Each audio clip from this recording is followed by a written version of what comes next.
Yo, what's up mga master? Mark Music here. Meron tayong tutorial ngayon mga master. Ito ay fretboard mastery. Yan. Pero bago ang lahat, magbibigay muna ako ng disclaimer. Hindi po ako professional na gitarista. Nagtuturo lang po ako base sa alam ko at sarili kong research. Nasa sa inyo na to kung susundin nyo o hindi yung mga tinuturo ko. Let's go! Itong ating tutorial mga master is, ito ay part 2 nung post natin nakaraan ito. Yung ginawa ko ng scale dito sa baba, din nilagay natin dito sa ating fretboard.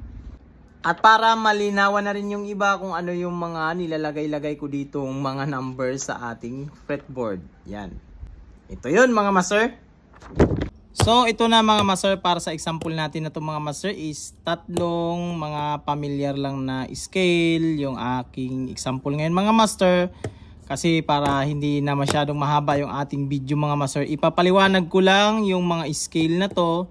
Yung ating C major scale dito sa fretboard, G major scale at D major scale. Pero yung tutorial na to mga master is merong nauna part 1, kompleto po yun mga master ng lahat ng key mga master, liban lang sa sharp at flat. Pero madali na lang yung maintindihan pag malaman mo ito mga master kung paano ito tutukuyin sa ating guitar fretboard. Para sa mga beginners, itong fretboard natin mga master is naka perspective view to mga master. So, yung nakikita natin dito, ito yung ating low, E string, tapos A string, kumbaga yung mga bass na string dito sa baba. Example dito sa ating gitara. Yan, nakaganito siya. Kumbaga, yan. Yan, nakaganito yung forma niyan. At yung ating fretboard is hanggang 12 frets lang. Kasi pag lalampas tayo ng 13 frets, is yan din yan yung ating first fret dito sa ating fretboard. Kumbaga yung first fret, second fret, ganyan, so on so forth. Binalik lang yan pagdating dito sa 13, 14, 15, so on so forth. Yan. Standard, ito lang talaga yan mga master, yung kabuuan nating fretboard. Okay na yan. Lahat makukuha na natin, magagawa na natin yan. So sa hindi nakapanood ng video na yun mga master, sana mapanood nyo yun mga master, kasi nandoon yung complete na mga scale, major scale, yung 7 mga key natin. So ito sa video natin na to is itong 3 lang ang ating ipapaliwanag mga master, para hindi na masyado mahaba yung ating video mga master. So dito tayo mag-start sa major scale ng C. So yung major scale natin na C mga master, meron tayong C, D, E, F, G, A, B. Or nilagyan ko dito 1 or root. Siya yung pinaka root natin na key. Pag sinabing root key is siya yung starting. Kumbaga sakop niya to. Kumbaga sa family chords ng C, meron siyang mga chords na mga kasama sa family chords. So ganito rin yung ibig sabihin ng ating major scale. Yung scale natin, pag sinabing C major scale, automatic ito yung kanyang mga kasama na mga nota. Meron tayong nilagay root, or siya yung una.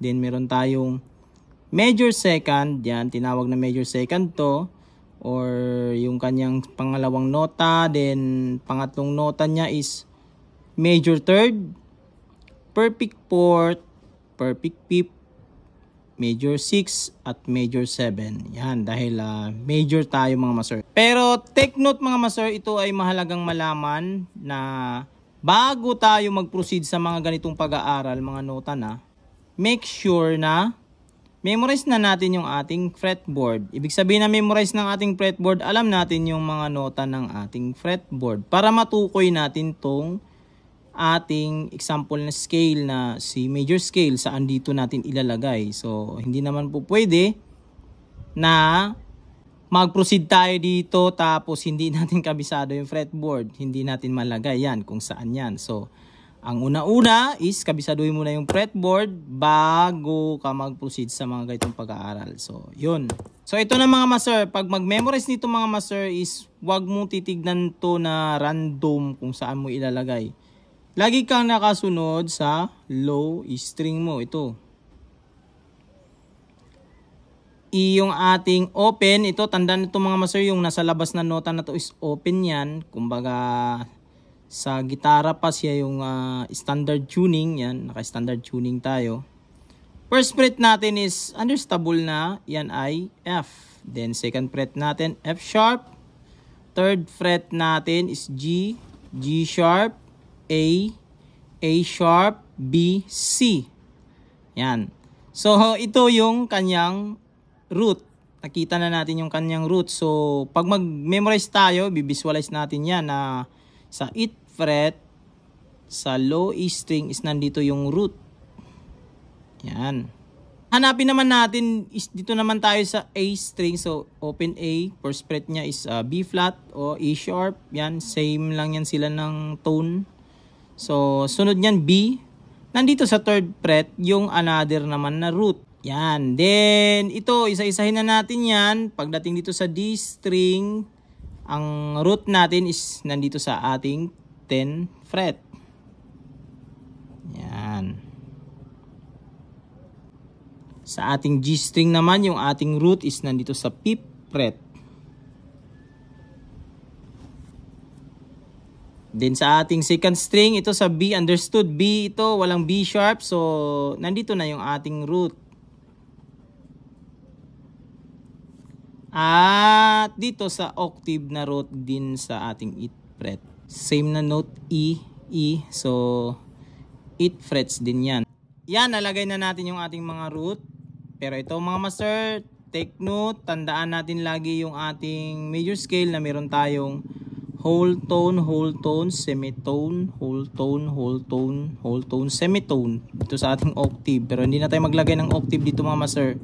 Kasi ito is, yung pang 8 niya is, pwede mo rin tawagin niyang 1. Bumalik ka lang sa 1 kasi octave lang naman yan. So, ito lang yung ating i-memorize. Makukuha na din natin ang ating octave. Kasi kagaya nito, yung ginagawa natin ito is mga octave yan. Move on na tayo sa D mga master. Dahil ang ating root at ating D is whole tone, ibig sabihin may frets sila na pagitan.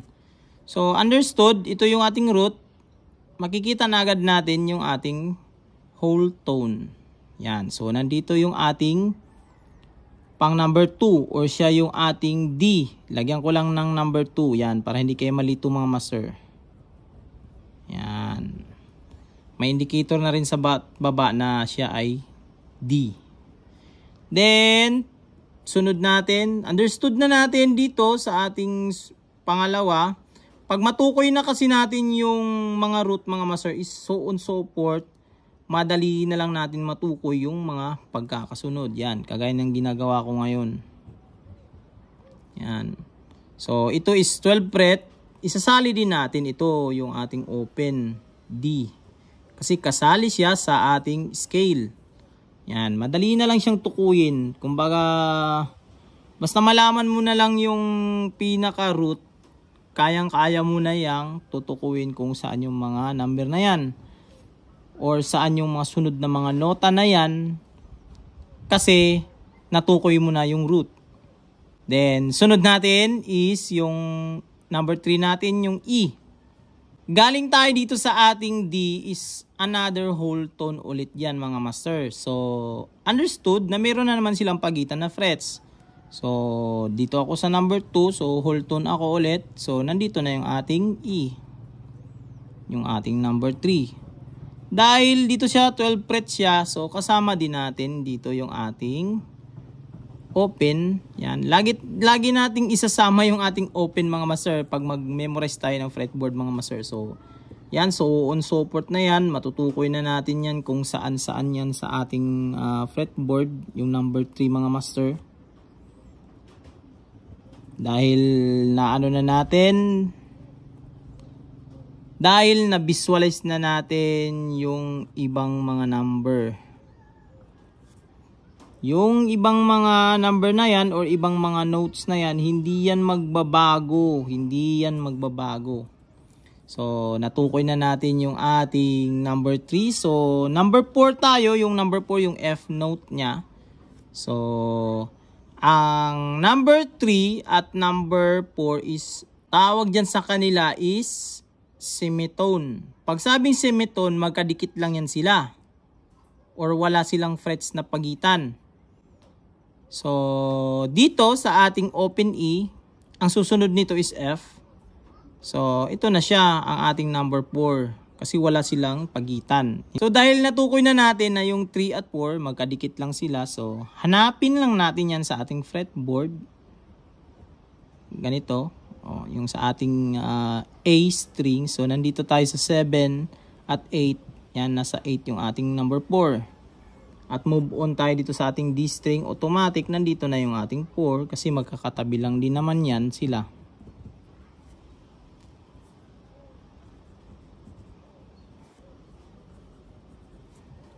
Move na tayo sa number 5 mga master. Yung ating number 4 at 5 is whole tone ulit yan sila. Ibig sabihin, mayroong pagitan naman na frets. So, ang hahanapin naman natin yung number 4 natin. Kagaya dito, meron tayong number 4 sa ating first fret dito sa low E. So, mag-whole tone tayo mga master. So, may fret na pagitan. So, nandito na yung ating G na note or siya yung number 5. So, hanapin lang din natin yung mga number 4. Dito, kagaya nito, nasa 8 frets yung ating number 4. So, yung ating number 5 is nasa 10 fret. Or yung kanyang nota na G. So on support na natin yan mga master.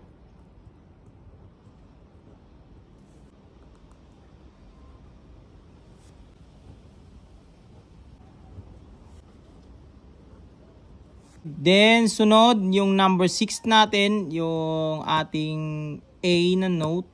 So, galing tayo sa number 5, another whole tone ulit yan sila mga master. So, dito sa ating number 5, sa 3rd fret, whole tone is nandito sa 5th fret. So, nandito yung ating A na note. Yan. So, hanapin lang din natin yan dito sa ating A string number 12 at yung open A. Yan, kasali din yan, number 6 yan. So on support na rin natin yan mga master.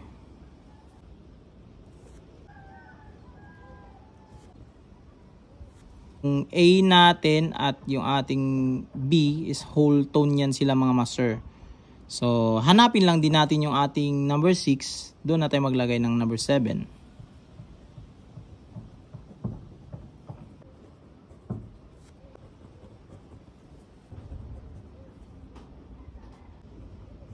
So, tapos na natin to mga master, yung ating C major scale, yan, number. Ito, mga number method tawag dito mga master. Naglagay lang ako ng indicator dito.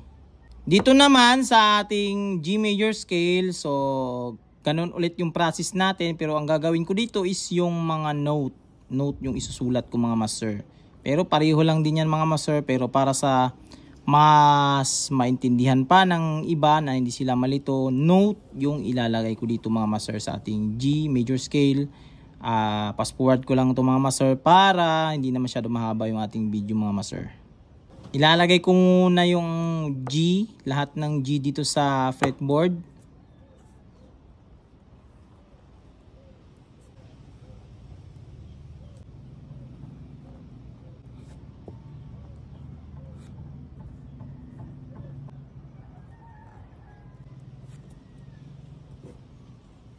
Yan, nalagay na natin yung lahat ng G. Then sunod natin yung ating A.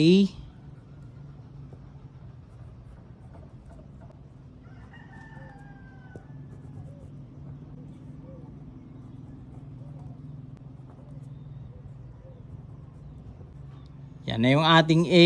Then B na tayo.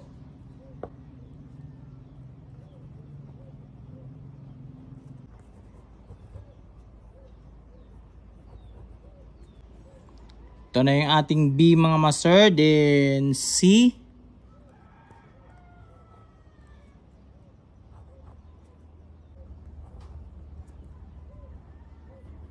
Sunod natin yung ating D.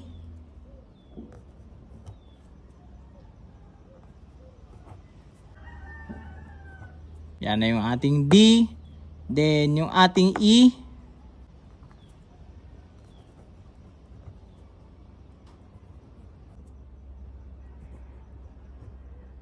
Then yung ating F sharp.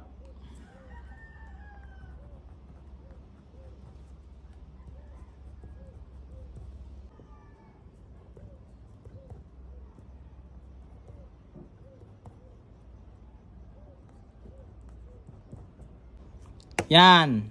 Ito na siya mga master. Nagigets nyo na yun mga master. At dito naman sa ating D major scale mga master is ang gagawin ko yung mga dot. Kumbaga pag bilog lang, halimbawa ganito lang, puting dot. So yan yung root. Kasi meron din kasing nasanay dito sa mga dot dot. Yan. So ito yun mga master. Ang una kong gagawin is yung mga root. Ito yun.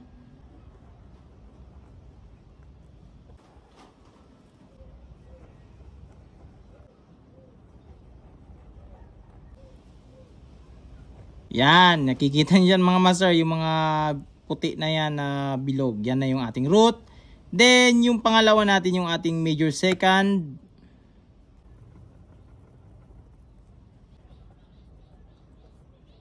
Ito na yung ating major second. Yan. Then, yung ating major third.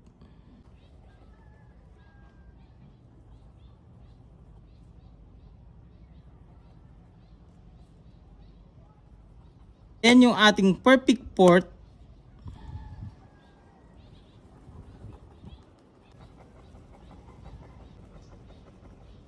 Then yung ating perfect fifth. Yung A note natin.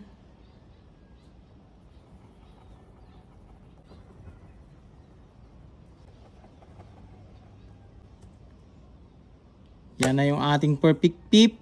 Then yung ating major sixth. Ito yung ating B note.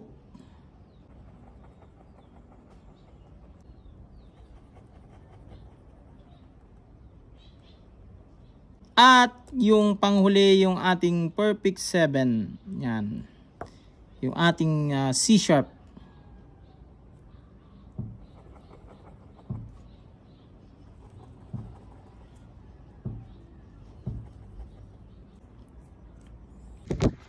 Yun, natapos na natin mga master. So, ito na yun yung ating tatlong major scale. Meron tayong C major, G major at D major. Nahati ito sa tatlong variety mga master. So, ito yung ginawa ko na una sa ating C major scale is yung number method. Yan, number yung nilagay ko. Kumbaga sa fretboard, number na pag C or yung ating root, R yung nilagay ko, yan. So, matukoy na natin kung saan yung ating mga root. Then, number 2, ibig sabihin yan yung ating major second.